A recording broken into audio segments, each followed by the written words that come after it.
Buenos días, bienvenidos todos y todas, muchas gracias por atender esta conferencia. Se encuentra con nosotros Fernanda Alonso, que es asesora técnica del grupo que ha venido trabajando estas iniciativas. También está el diputado federal Fernando Belauzarán, el diputado de la Asamblea Legislativa Vidal Llerenas y el doctor Alejandro Madrazo, quien también ha sido asesor en todo este grupo de iniciativas que se han venido presentando y se presentarán también la semana que entra en Cámara de Diputados. Como ustedes recordarán, en noviembre pasado nos visitó el secretario general de la OEA, José Miguel Insulza, y nos vino a entregar el reporte que la OEA, por mandato de los presidentes en el hemisferio, realizaron y entregaron en junio pasado a todos los mandatarios. El reporte se llama El problema de las drogas en las Américas, y muy generosamente el secretario general estuvo aquí en noviembre, invitación nuestra, para presentarnos los principales resultados. Y en ese reporte se habla muy claramente de que debemos tener un nuevo enfoque respecto del problema de las drogas en el hemisferio, porque el actual enfoque basado en la prohibición absoluta de las drogas lo que está generando en América Latina es mucha violencia y también está aumentando las adicciones. Hay 3.600.000 personas presas en toda América Latina, de las cuales 2 millones son por delitos ligados a las drogas. En América Latina se cometen el 36% de las muertes violentas, cuando apenas tenemos el 9% de la población. Está muy claro que en los últimos años el camino que siguió la administración anterior, pues lo único que ha llevado es acelerar la espiral de la violencia en nuestro país. Por lo tanto, tenemos que atrevernos a proponer, a experimentar con nuevos modelos de regulación legal de ciertas drogas, bajo nuevos enfoques como es el de la salud y el enfoque de reducción de riesgos y daños, y hacerlo de manera gradual y escalonada. Por eso, el día de hoy vamos a proponer distintas modificaciones a la Ley General de Salud y al Código Penal Federal. La propuesta es relativamente sencilla, es despenalizar el uso medicinal y terapéutico de la marihuana. ¿Cómo se haría esto? La Ley General de Salud tiene un artículo, el 245, donde habla de la regulación de las distintas sustancias. Por ejemplo, en el listado número 1 son las sustancias prohibidas, donde actualmente está la cannabis, y hay otras clasificaciones. Por ejemplo, el grupo 3 son sustancias reguladas, esas que cuando uno va con el médico los da una receta y solo se puede adquirir en una farmacia si se tiene esa receta médica. ¿Qué estamos proponiendo? Justamente que el tetrahidrocannabinol o la cannabis pase dentro de este grupo 3, es decir, que sea una sustancia regulada por la Secretaría de Salud, pero que ya no esté prohibida su prescripción médica. Al pasar al grupo 3, entonces esta sustancia quedaría sujeta a un mecanismo de control sanitario distinto, que permite la producción, preparación, transporte, distribución y prescripción médica. También, como para ser consistente con esta propuesta, tenemos que retirar del artículo 237 a la cannabis como un estupefaciente prohibido. Esto con la idea justamente de empezar a regular bajo un nuevo enfoque de reducción de riesgos y daños las drogas en nuestro país. ¿Por qué empezamos por la cannabis? Bueno, pues porque es la droga más consumida, es la droga más producida, es la que más motivos de encarcelamiento genera y es una de las menos adictivas, y además su uso terapéutico medicinal pues ya es una realidad en Estados Unidos y en Europa. Y la evidencia del uso terapéutico y medicinal está en pleno desarrollo en todo el mundo. Entonces, permitir esto en nuestro país nos permitiría incorporarnos a esa tendencia.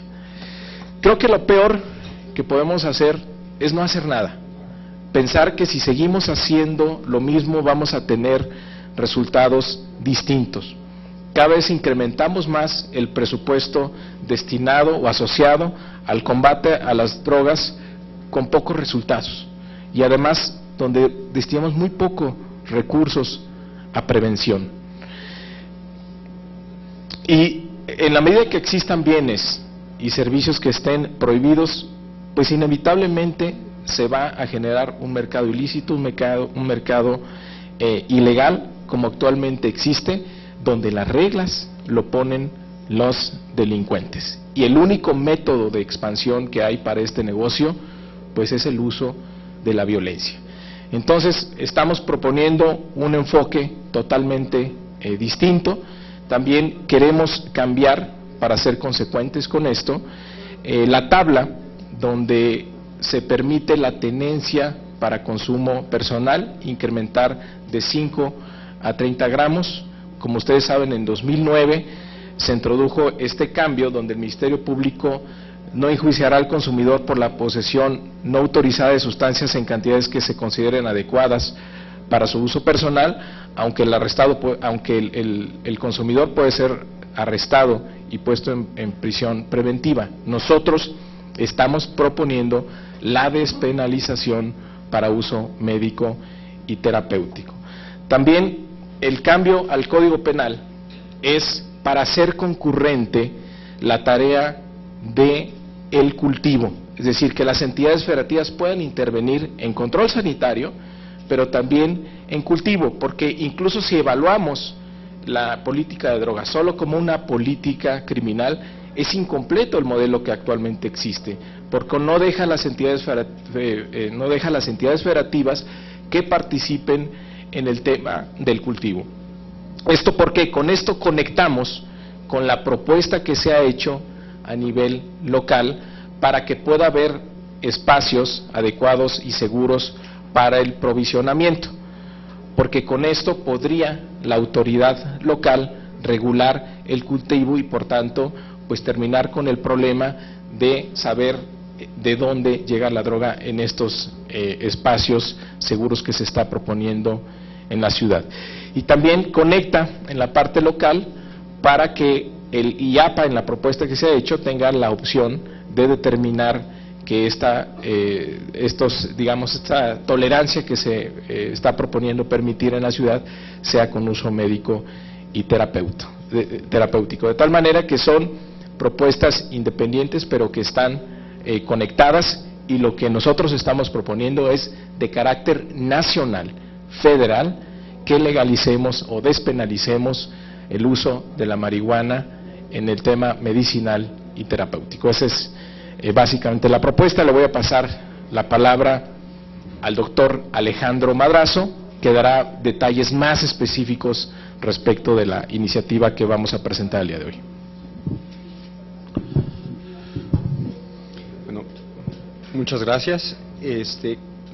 Creo que el senador Delgado ya explicó con mucha claridad cuál es el perfil central de esta propuesta.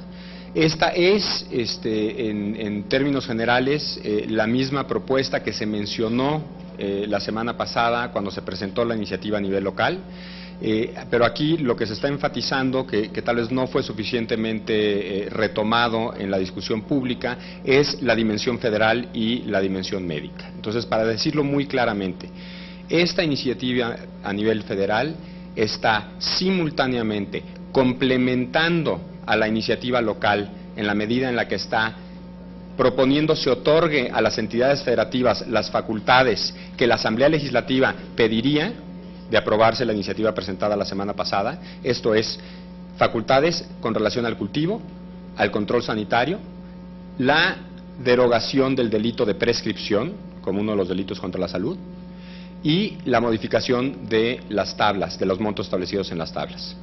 Entonces, se está respondiendo a la petición que viene desde el nivel local con todos esos elementos que permitirían desarrollar más plenamente el modelo de tolerancia propuesto para la Asamblea Legislativa.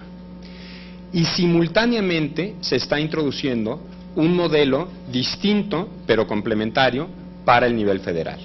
En términos muy sencillos, en la Asamblea Legislativa se está proponiendo un modelo de tolerancia enfocado específicamente en la separación de mercados como medida de reducción de riesgos y daños. Y a nivel federal se está proponiendo un modelo no de tolerancia, sino de despenalización de los usos médicos de la marihuana.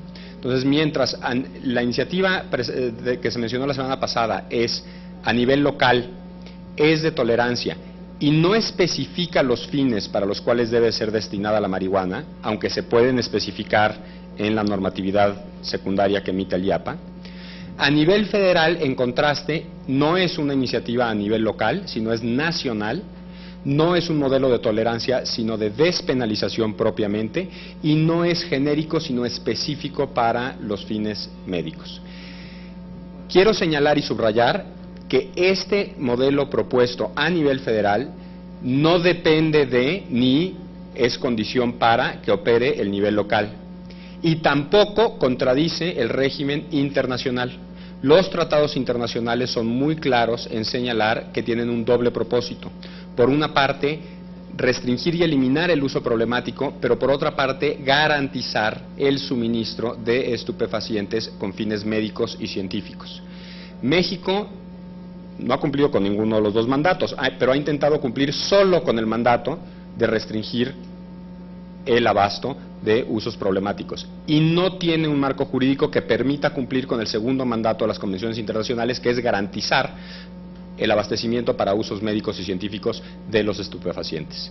Con esta reforma, México estaría en condiciones de cumplir con los tratados internacionales y de hacerlo específicamente con marihuana, no con las demás sustancias, en la lógica que mencionaba ya el senador Delgado, de ir construyendo gradual y escalonadamente mejores modelos. Por último, los dos modelos, y de aprobarse ambos, la coexistencia de ambos modelos, está inserto dentro de la lógica que el informe Insulza menciona con toda claridad como uno de los escenarios posibles para el futuro de las políticas de drogas, y es el escenario de caminos. Y la lógica dentro de ese escenario es que las distintas comunidades políticas del mundo, y específicamente del continente americano, vayan trazando caminos distintos de forma que se exploren soluciones diversas y adecuadas a las necesidades de cada comunidad a lo largo del continente. Hasta hoy, la solución uniforme para todos, la prohibición absoluta, no ha funcionado.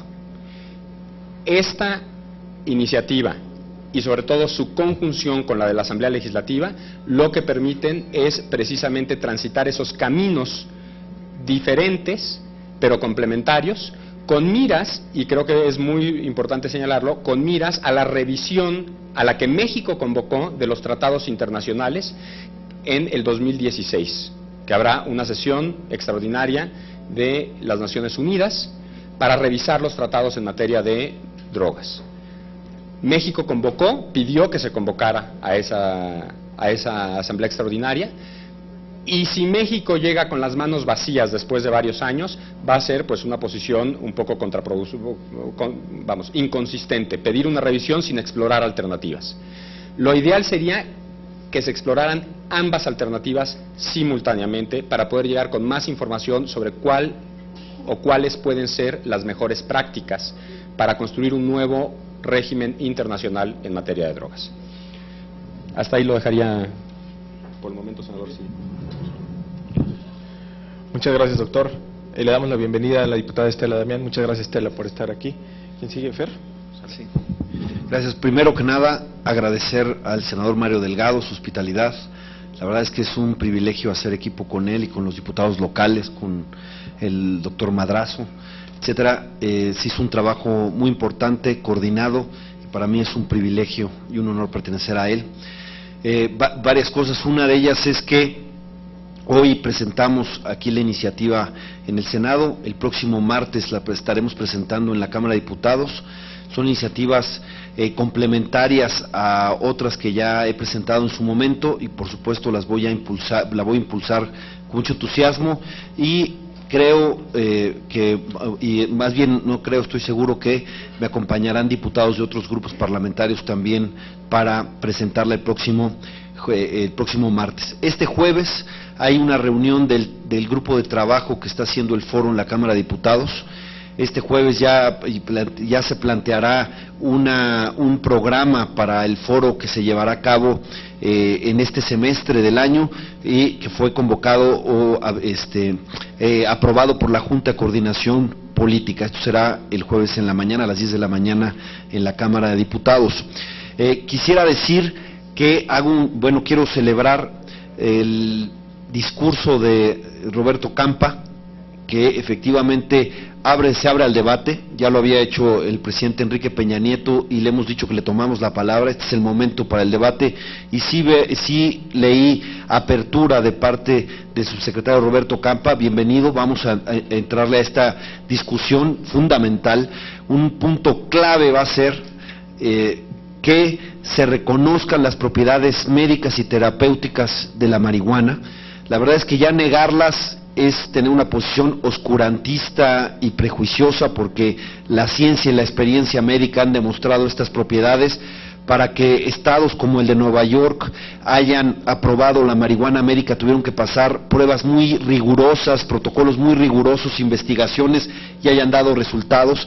Entonces yo llamaría al gobierno federal a que no le quitemos a la sociedad mexicana los beneficios que pudiera tener. El hecho de pasar del grupo 1 al grupo 3 lo convertiría efectivamente en un medicamento controlado, pero la gran importancia es que ya habría una forma legítima y legal de producirla y de venderla. Por eso yo celebro la iniciativa en la Asamblea Legislativa de reducción de riesgo y daño, pero como lo explicó el doctor Madrazo, es de tolerancia para contribuir a la segregación de mercados, a que no haya riesgo de los consumidores de tener contacto ni con la violencia criminal, ni con la represión policíaca, ni con producto adulterado o con insecticidas o con elementos que pudieran ser tóxicos, y muy importante, insisto, la segregación de mercados, que no tengan contacto con drogas más duras. Ese es el punto clave, pero necesita avanzar la legislación federal. Y yo lo que ya hago un llamado a los mexicanos, a la sociedad, a las instituciones, al gobierno federal, es que no sean viudas del prohibicionismo. El prohibicionismo ya ha generado demasiadas viudas, huérfanos, dolor en la sociedad mexicana. No ha conseguido ninguno de sus objetivos. Entonces, no lloremos al prohibicionismo, al contrario, veamos con optimismo que se está abriendo la posibilidad de establecer un nuevo paradigma en política de drogas, porque este no ha funcionado. 70,000 muertos, 26,000 desaparecidos, un número incuantificable de desplazados internos son razones más que suficientes de que estemos buscando un nuevo modelo, un modelo alternativo y distinto. Entonces veámoslo con optimismo, no lloremos esto, que qué bueno que se está yendo, que ya se están dando una coyuntura como nunca antes para cambiar. Viene el día de mañana Barack Obama a México y hay que decir que el campeón del prohibicionismo, Estados Unidos, el que nos impuso en gran medida esto, el que no hace mucho certificaba en su Congreso qué países cumplían o no en su guerra contra las drogas, ahora hay un cambio de política, al grado de que esta administración del presidente Obama no fue a la Suprema Corte para controvertir las decisiones de Washington y Colorado, decidió que su Policía Federal no iba a actuar en los 22 estados que ya tienen regulada la marihuana, es decir, ya no va a haber redadas ni acciones de la Policía Federal, y apenas hace unos días acaba de quitar las restricciones a los bancos para que ya los bancos puedan tener servicios con la industria de la marihuana legal en Estados Unidos. Son muestras muy claras, y la famosa entrevista de hace muy poco que dijo: no creo que la marihuana haga más daño que el alcohol y que el tabaco. Y simplemente terminar diciendo que coincidimos en una cosa con él: no se trata de promover, es correcto, que se pueda persuadir a los jóvenes, decirles cuáles son las consecuencias que va a tener. Pero es claro que la prohibición no ha funcionado. Necesitamos una política eficaz de salud y fundamental, que parta esta prevención de que son mayores de edad, que los adultos de este país y de otros es de mayores de edad, y que se tienen que hacer responsables de su salud, de su cuerpo, y por supuesto el Estado tiene que darles información, instituciones que contribuyan a esto, pero la decisión tiene que ser de cada quien. Si alguien no puede hacerse cargo de su sistema nervioso y de su cuerpo, no puede ser llamado libre, y lo que queremos es construir una sociedad de mujeres y hombres libres. Muchas gracias, Fernando. ¿Quién sigue? ¿No? ¿No quieres hablar?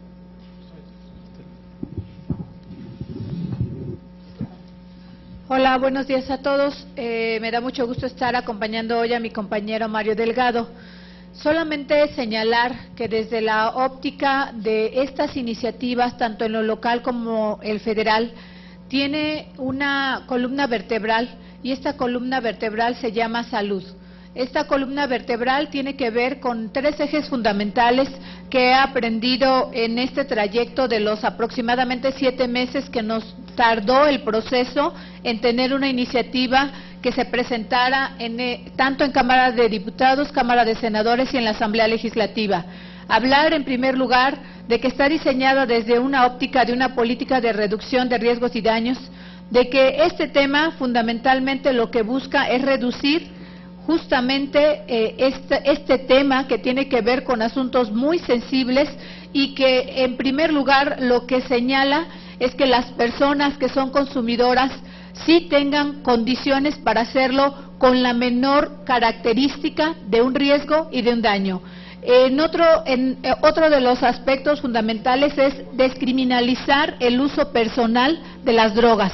Me parece que justamente en el escenario federal hay que decirlo, y hay que decirlo fuerte, porque me parece que esos justamente los paradigmas y los dogmas que pretendemos romper. Hoy está permitido el uso de la cannabis hasta por 5 gramos, pero yo les pregunto a todos los que están en esta sala que nos digan en qué parte de la norma se establece a dónde la podemos adquirir. En ninguna parte de la norma. En ningún lugar de la Ley General de Salud se establece a dónde se puede adquirir la cannabis. Y esto hace de la norma, lo de menos, una norma imperfecta, y lo demás una norma hipócrita, porque al final, cuando no se establece dónde se puede adquirir, lo que permite es la criminalización de los consumidores, sin tener políticas de prevención y sin tener políticas de reducción de riesgos y daños. Y bueno, por último señalar que en este tema para nosotros es elemental la protección a los menores. No estamos, como ya se señaló, a favor de que las personas consuman la cannabis, es exactamente al revés, y vamos por la protección a ultranza de aquellos que son menores de edad, pero no lo vamos a hacer tapándonos los ojos ante la realidad, lo vamos a hacer con una legislación vigente, moderna, actualizada, que defienda la salud, que defienda la prevención, que defienda el derecho que también tienen los consumidores, que defienda los derechos humanos, que separe mercados y que tenga una política de reducción de riesgos y daños. Muchas gracias, senador, por tenernos en esta casa que te hospeda. Muchas gracias, diputado Vidal Llerenas. ¿Qué tal? Buenos días. Rápidamente, sumándome a lo que dijeron mis compañeros, uno, pues creo que sí sería interesante pedir al presidente de los Estados Unidos, que estará aquí en México en las próximas horas, que dé una opinión en torno a los debates que hay en México y en América Latina en materia de regulación de cannabis. Él se ha pronunciado ya en los Estados Unidos en términos que ve con simpatía lo que está sucediendo en Washington y en Colorado. Lo dijo así a la revista New Yorker. Creo que sería interesante que el tema formara parte de la discusión en los próximos días entre los mandatarios de Canadá, México y Estados Unidos, por muchos sentidos, por el peso que tiene los Estados Unidos, obviamente, en la región, pero también porque cada vez más estados de los Estados Unidos están tomando la decisión de tomar medidas de regulación. Lo hará California seguramente este año, el año que entra, que comparte con nosotros una de las fronteras más permeables del mundo y que necesariamente implica ya en ese momento un tema de discusión al menos trilateral. Ya se convierte en un tema de esta naturaleza y sí creo que es de la mayor importancia que el presidente de los Estados Unidos tenga una posición al respecto y que el gobierno mexicano también. Quiero agradecer también a muchísimas personas que nos han apoyado en este conjunto de iniciativas que hemos presentado. Hoy, por ejemplo, el poeta Javier Sicilia, que lo hace en el periódico, el periódico Reforma da nota de esto, y muchas más personalidades que nos acompañan en un deseo, en una convicción legítima que tenemos de que las cosas no pueden continuar así, que el país requiere un debate mayor en el tema de drogas, que el debate global nos ha alcanzado, que tenemos que empezar a tomar decisiones, que somos el país más destruido en la guerra contra el narco y que entonces no podemos encabezar impedir cualquier intento que haya en el mundo por cambiar la política de drogas, y que al final del día lo que nos preocupa más es la seguridad de muchas personas que hoy en día han decidido consumir una droga, que no son necesariamente consumidores adictos, no necesariamente son delincuentes, son personas que requieren información, que están en riesgo. Lo que ha salido en los últimos días es información sobre una gran cantidad de detenciones basadas solo en la posesión de marihuana, lo cual implica pues primero un daño muy grave a las vidas de personas que no son un peligro a la sociedad, implica todo este desperdicio de recursos que la sociedad está haciendo para encarcelarlos, para detenerlos, cuando lo que tenemos es un país que requiere una política de combate al crimen organizado distinto y que el gobierno actual no la está ofreciendo. El gobierno actual pues no está planteando el tema de seguridad desde otro punto de vista, y aquí hay una alternativa que muchos nos estamos tomando en serio y cada vez más. Gracias. Muchísimas gracias. La licenciada Fernanda Alonso. Bueno, antes que nada quería agradecer al senador Delgado por invitarme aquí esta mañana. Yo quiero nada más tocar el tema de una nueva figura que puede surgir a partir de esta iniciativa, que es el autocultivo. Hasta el momento, como se mencionó anteriormente, aunque se permite hasta 5 gramos para consumo personal, no hay manera de acceder a ello. Aquí, si se logra incrementar el gramaje a 30 gramos y si aparte se logra pasar el cultivo también a la competencia local, permitiría que también se pueda el autocultivo hasta 30 gramos, o bueno, lo que sería el equivalente de las plantas secas que se cultiven, y esto lo que permitiría es que el consumidor no tenga que en ningún momento acceder al mercado negro. El propio consumidor sería quien puede cultivar su planta y quien lo puede consumir de este modo, y entonces está eliminando todos los riesgos de tener que entrar a este mercado. Esto ya existe en otros países, como en España, a través de sus clubes canábicos, y ha sido una figura que ha tenido mucho éxito. Entonces, aparte de poder tener el uso médico, creo que es muy importante empezar a crear figuras para que los consumidores tengan más maneras de poder acceder de manera segura a esta sustancia. Gracias. Muy bien. Gracias, licenciada. Estamos a sus órdenes por si tienen alguna pregunta. Sí, gracias. Yo quisiera saber dos asuntos. Senador, ¿qué apoyo tiene justamente esta iniciativa dentro del mismo grupo parlamentario del PRD?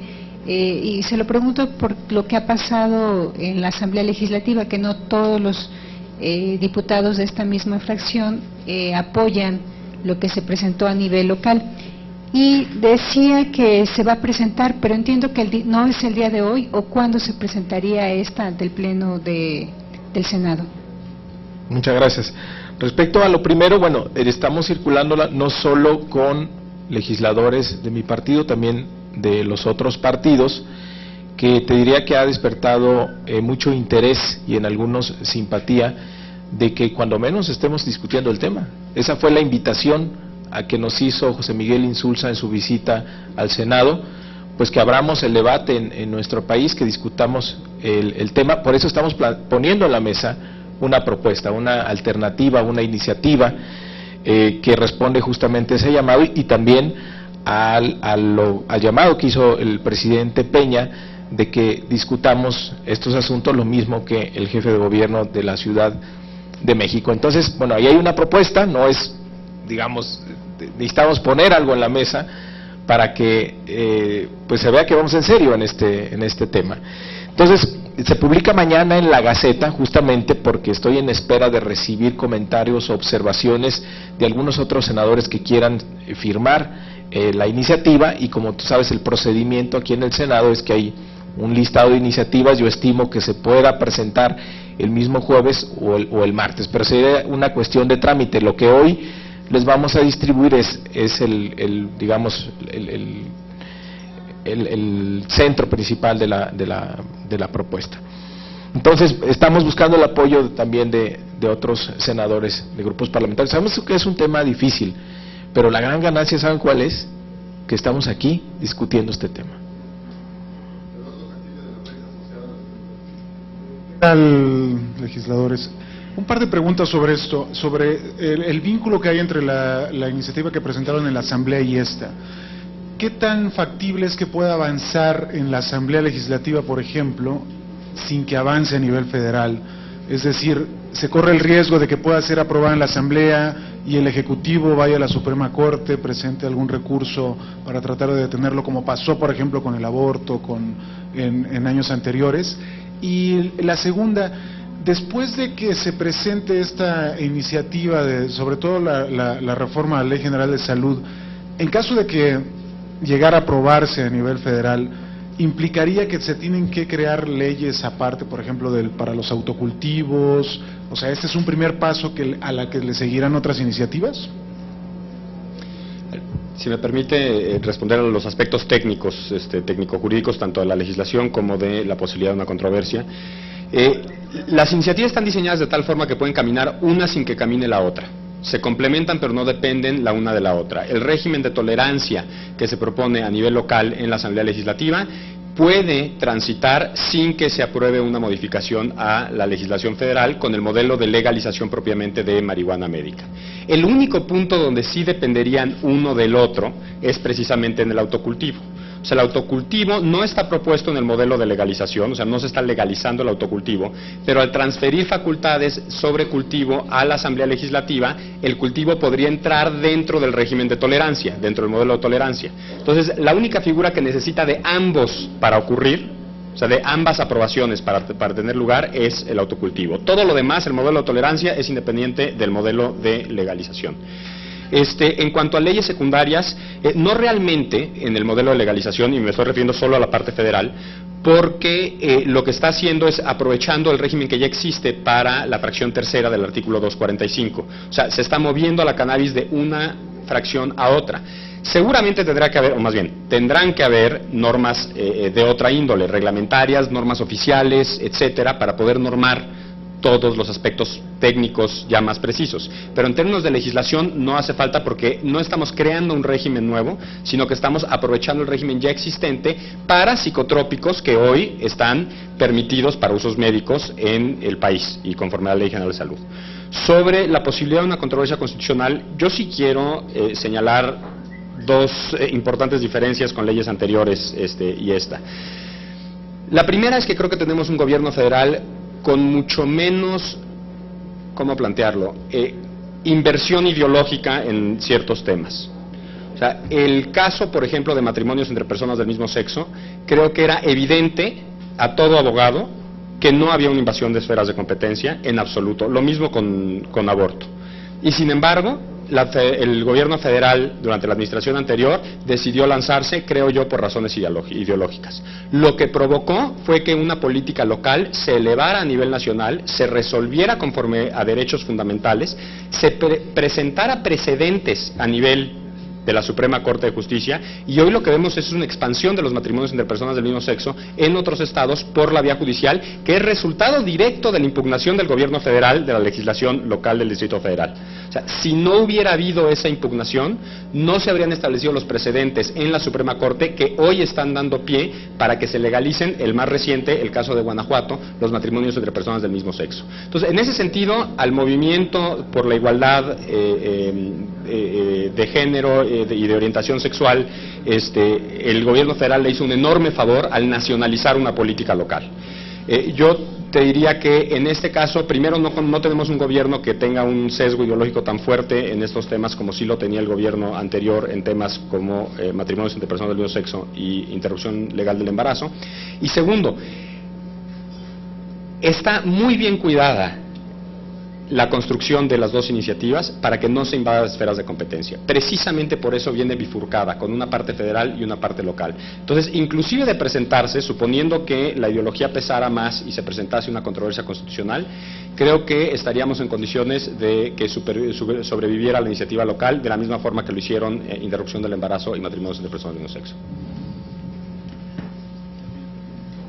Muchas gracias. Yo agregaría nada más que como se comentó aquí del artículo 198 del Código Penal Federal, al permitir la concurrencia de los gobiernos estatales en el cultivo y además en el control sanitario, precisamente abre la posibilidad de que cada entidad federativa, a partir de su contexto, pueda tener una política de drogas distinta a la visión criminal nada más, que es actualmente lo que prevalece, y que sí puedan articular, como lo está proponiendo la Ciudad de México, una nueva política de drogas a partir de un enfoque de reducción de riesgos y daños, y en el caso que estamos proponiendo, de un enfoque para la salud.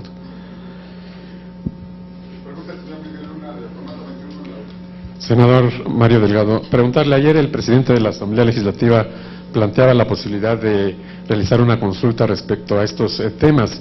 Quiero preguntarle si es factible realizar esta consulta cuando ya las iniciativas pues están en manos del Poder Legislativo. Gracias. Bueno, nosotros hemos sido promotores de la consulta en nuestros temas. Aquí no estamos hablando digamos, de un asunto de cambio constitucional. Yo creo que uno de los beneficios de las consultas es que pues tienes que darle mucha información a la gente de qué es lo que estás proponiendo. Entonces, en ese sentido sería positivo, porque pues detonaría todo lo que conlleva una consulta, que sí tengamos mucha información con la gente de qué es lo que se está proponiendo. Pero bueno, hay asuntos que pueden ser abordados de la forma como lo estamos haciendo, sobre todo para que haya propuestas sobre la mesa y tengamos un debate pues ya muy definido sobre los distintos escenarios que podríamos tener en este tema.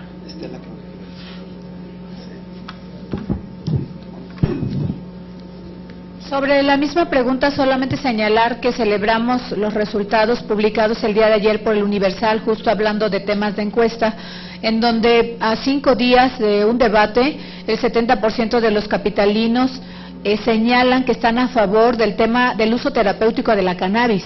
Esto significa que va muy bien el debate, que con todas las limitaciones que hemos tenido para poder transmitir el fondo y el contenido de las iniciativas, las y los que viven en el Distrito Federal conocen perfectamente bien acerca de su uso terapéutico, porque como sabemos, hace algunas décadas este asunto era perfectamente normal y natural en cualquiera de las casas de las abuelas. Así que celebramos ya este resultado. Me parece que no hay que tener miedo a las consultas, más bien me parece también que la izquierda se ha distinguido por tener un tratamiento distinto para muchas de las iniciativas que ha manejado.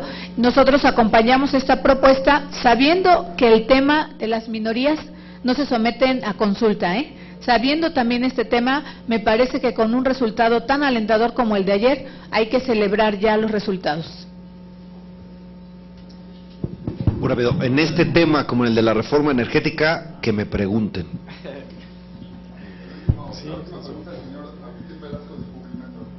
Hola, ¿qué tal, senador? Muy buenos días. Ayer el senador Jorge Luis Preciado aseguró que, pues bueno, esta iniciativa que ustedes hoy presentan, descartó que se pudiera discutir debido a que no estaba dentro de los 79 puntos pactados ayer por las principales fuerzas políticas. Eso por un lado. Por otro lado, el senador Omar Fayad de la Comisión de Seguridad Pública dijo que, pues bueno, la marihuana no es el principal motor de la violencia o responsable de los índices de violencia que hay en el país, debido a que, pues bueno, prácticamente es por drogas sintéticas y tráfico de armas. ¿Qué responde a esto, senador? Pues que necesitamos mucha información, y parte de lo que estamos haciendo justamente es eso. La droga más consumida en el país sigue siendo la marihuana, y por lo tanto la más traficada, y precisamente por eso queremos entrar en un modelo distinto de regulación a partir de la droga más consumida y la que más hay en el mercado mexicano. Además, somos proveedores de casi la mitad de la marihuana que se consume en los Estados Unidos. Entonces sigue teniendo un impacto muy importante, un volumen muy importante en nuestro país. Y bueno, abramos el debate, y bueno, yo le pediría al presidente de la Jucopa que, pues no sé, las 79 iniciativas que decidieron, cómo lo decidieron y cómo discriminaron, pero evidentemente pues apenas estamos presentando nosotros el día de hoy, no la conoce, entonces pues no podría estar en la lista que se presentó ayer. Pero vamos a hablar con él, porque me parece que puede ser incorporada. También se ha comentado por ahí que no es una prioridad. Bueno, a mí me parece que es una gran prioridad proponer algo distinto a lo que está pasando en nuestro país. Si no es prioridad, pues detener la ola delictiva y de violencia, la espiral de violencia, el deterioro de la sociedad mexicana que estamos viendo, pues entonces, ¿qué es prioridad? Y esto no compite ni con las secundarias energéticas, ni con telecomunicaciones, ni con política. Simplemente estamos planteando un tema distinto sobre la mesa, que es igual o más de urgente, porque aquí estamos hablando de miles de muertes que se han venido ocasionando en los últimos años.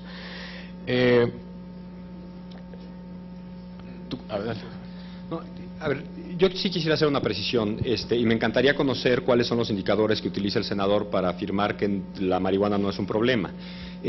Los indicadores que podemos tener, es muy difícil saber si hay un homicidio, si estuvo relacionado con una sustancia específica o no.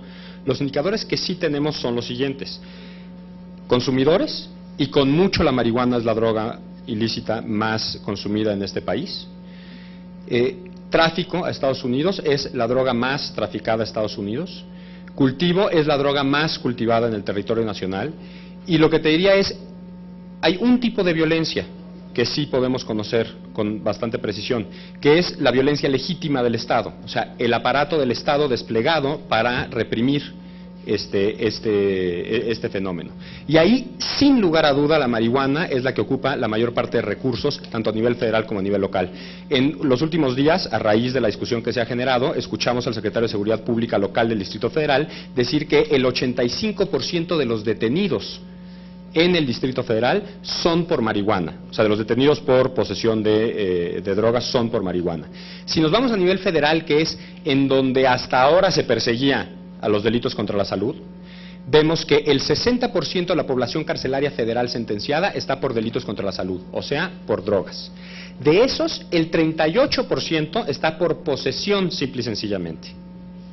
Del 60% que son delitos contra la salud, el 58%, o sea, más de la mitad, es por marihuana. Entonces, con mucho, o sea, la marihuana te explica aproximadamente 15% de la población carcelaria federal, la posesión de marihuana. O sea, los que muy probablemente sean simplemente consumidores son el 15% de la población carcelaria, digo, alrededor del 15%, estoy haciendo números de memoria y soy abogado, así que no me pidan presión en los números, pero aproximadamente el 15% de la población carcelaria federal, 13-15%, está encarcelada por mera posesión de marihuana. Y creo que nos cuestan algo así como 1,700 pesos diarios cada uno de ellos. O sea, una población de 40,000 presos aproximadamente, 15% por posesión de marihuana. Ese es un dato muy duro sobre la violencia legítima que el Estado ejerce y nos habla de pues, la participación, o por lo menos un indicador importante de qué tan relevante es la marihuana en todo este tema. Un dato más, el 10% de los homicidios en la Ciudad de México tienen que ver con delitos de drogas. Bueno, ya, por último, quería... ¿Perdón? Es un mercado ilegal, no sabemos. Parte de esto es empezar a conocer. Puede haber algunas estimaciones, ¿no?, que señalan que es muy bajo, menos del 2%, pero a ciencia cierta no. Eso es lo que tenemos en la encuesta nacional de adicciones, pero sigue siendo un número. Es menos del 2%, sería... A ver, aquí hay una cosa que también es muy importante señalar. Parte del problema es que no tenemos buenos indicadores. Lo que la encuesta nacional de adicciones mide es consumo alguna vez en la vida, consumo en el último año y consumo en el último mes. Lo que el gobierno federal utilizó durante la administración pasada para justificar su guerra contra las drogas era el crecimiento de consumo alguna vez en la vida. Ese es un pésimo indicador, porque eso quiere decir que alguien que consumió hace 40 años en los 60s sigue siendo considerado como consumidor. Entonces, parte del problema de la prohibición es la profunda desinformación que existe, y parte de lo que permitirían los modelos que están proponiendo es generar información que nos permita conocer mejor el fenómeno. Entonces, sí, en efecto, hoy se habla de 2% en la encuesta nacional de adicciones, pero yo pregunto, ¿y cómo definimos al consumidor? El que probó hace 40 años, ¿lo consideramos hoy como consumidor si no ha vuelto a probar? Es un problema, y es un problema de desinformación, y parte del prohibicionismo es que, parte del daño del prohibicionismo es que genera desinformación. Un dato que más o menos es muy parecido en México con el resto del mundo. 8 de cada 10 veces que se consume una sustancia ilegal, estamos hablando de marihuana. Quiere decir que si regulamos este asunto nos quedamos con el 20% del problema. Y además, tratándose de una sustancia que es menos adictiva que otras drogas que son legales, pues es correcto hacer estas políticas de reducción del daño de tal manera que no tengan contacto con drogas efectivamente más duras. Muy bien, por último, ahora que todo el mundo le hace peticiones al presidente Obama, pues nosotros le queremos hacer una al presidente Obama y al presidente Peña, que es que formen un grupo interinstitucional para que los Estados Unidos nos puedan compartir las experiencias que han tenido en el uso medicinal de la cannabis. Sabemos que el sistema de salud de los Estados Unidos es muy riguroso en este sentido, son muchas pruebas las que se tienen que pasar para permitir el uso medicinal, y tenemos ya entre 20 y 22 estados que lo permiten. Por lo tanto, quiere decir que tenemos evidencia científica creciente de los usos medicinales y terapéuticos de la cannabis. Entonces, pues ahora que se van a juntar en Toluca y van a hablar de qué hacer con el problema de las drogas, van a hablar del problema de la inseguridad, pues ¿por qué no se forma un grupo interinstitucional entre México y los Estados Unidos, las secretarías de salud correspondiente, y tenemos un intercambio de experiencia, de información que nos puede ser muy útil a nuestro país en este proceso? Muchísimas gracias.